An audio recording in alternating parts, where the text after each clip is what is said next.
ہمارے ساتھ ٹرانسمیشن میں مفتی بہرام شاہد صاحب نے بھی ہمیں جوائن کیا ہے. بہرام صاحب آپ کو بھی خوش آمدید کہتے ہیں ٹرانسمیشن میں. بہرام صاحب آج ہم صدقہ فطر کے حوالے سے خاص طور پر بات کر رہے ہیں کہ اس کی اہمیت کیا ہے, اس کی فضیلت کیا ہے, کیونکہ یہ وہ واجب عمل ہے جو ہمیں نماز سے پہلے ادا کرنا چاہیے اور ان تمام تر لوگوں کو اپنی خوشی میں بھی شامل کرنا چاہیے تاکہ وہ بھی اچھے طریقے سے عید منا سکے. بسم اللہ الرحمن الرحیم. جی بالکل اسی طرح صدقہ فطر واجب ہے اور عید الفطر کا نام اسی فطر سے نکلا ہے, فطرانے سے نکلا ہے. اور واجب تو یہ عید والے دن صبح و صادق جب طلوع ہوتی ہے اس وقت واجب ہو جاتا ہے, لیکن اسے عید کی نماز سے قبل کیا بلکہ عید کے روز سے قبل رمضان کے مہینے میں ہی ادا کر دینا چاہیے. اور صدقہ فطر ادا کرتے ہوئے ہم کم از کم مقدار نہیں دیکھیں گے, ہم اپنی حیثیت کو مد نظر رکھیں گے کہ ہم کیا استعمال کرتے ہیں, کیا کھاتے ہیں. ہر بندہ انتظار کرتا ہے جی سرکاری اعلان کیا ہو رہا ہے, جو کم از کم گندم کے اعتبار سے یا گندم کے لحاظ سے اعلان ہو رہا ہے. اب گندم کو دیکھا جائے اجناس میں سے تو گندم باقی اجناس کی بنسبت آدھی ہے, یعنی کہ یہ نصف سا سوا دو سیر ہے, اور کھجوریں کشمش وغیرہ وہ پورا 4.5 سیر بنتا ہے.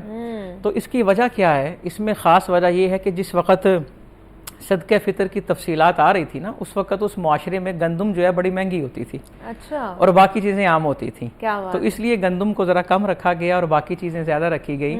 تو آج ہم یہ نہ دیکھیں کہ سب سے کم مثال کے طور پہ گندم کا 200, 220, 230, 250 روپیہ کم از کم جو اعلان ہو رہا ہے, ہم اس کو نہ دیکھیں, اپنی حیثیت کے مطابق دیکھیں. جس طرح ہم کوئی چیز خریدتے وقت ایک جوتا اگر دیکھیں اس کی پرائس کم ہو تو میں کہتا ہوں میرے سٹینڈرڈ کا ہی نہیں ہے. لوگ پوچھیں گے کہاں سے لیا ہے, میں کیا بتاؤں گا. میں اگر وہ چیز ہزاروں میں لے رہا ہوں تو اللہ کی راہ میں دیتے ہوئے بھی میرا معیار جو ہے وہ یہی ہونا چاہیے جو اپنی ذات کے لیے. اللہ کے نبی صلی اللہ علیہ وآلہ وسلم ارشاد فرماتے ہیں, مومن بننے کے لیے شرط یہ ہے لوگوں کے لیے وہی معیار رکھو جو اپنی ذات کے لیے رکھتے ہو. قرآن مجید میں اللہ پاک کا ارشاد ہے, لن تنالوا البر حتی تنفقوا مما تحبون, ہرگز تم نیکی کو نہیں پاؤ گے حتیٰ کہ وہ چیز خرچ کرو جو محبوب ہے.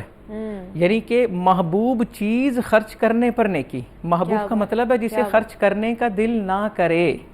اب دیکھیں نا, گندم سے فطرانہ دیا جاتا ہے, وہاں جو ہے کشمش ہے, کھجوریں ہیں, پھر وہ کھجور جو انسان استعمال کرتا ہے, وہ گیہوں جو انسان استعمال کرتا ہے, وہ منقع جو انسان استعمال کرتا ہے.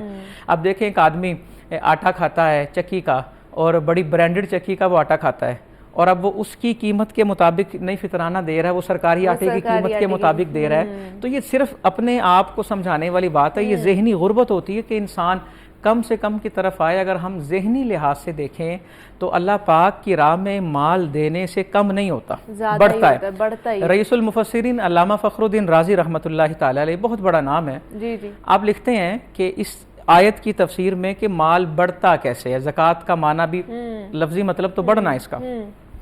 وہ کہتے ہیں ظاہراً تو کم ہو جاتا ہے, یعنی کہ لاکھ روپے میں سے 2.5% نکالا تو کم ہو گیا, لیکن وہ کہہ رہے ہیں پھر بھی بڑھ رہا ہے. کیوں بڑھ رہا ہے؟ اس کی حکمت بڑی شاندار وہ لکھتے ہیں. وہ کہتے ہیں مال کے بڑھنے کا مطلب ہے حکمن بڑھنا. وہ کس طرح کہ اللہ پاک باقی مال کو فضول خرچ ہونے سے محفوظ رکھ لیتا ہے, کہ انسان کے جو اضافی خرچے آتے ہیں اللہ پاک کے اس میں برکت شامل ہو جاتی ہے, کہ مال زیادہ کیسے ہو رہا ہے, اس میں برکت آ رہی ہے.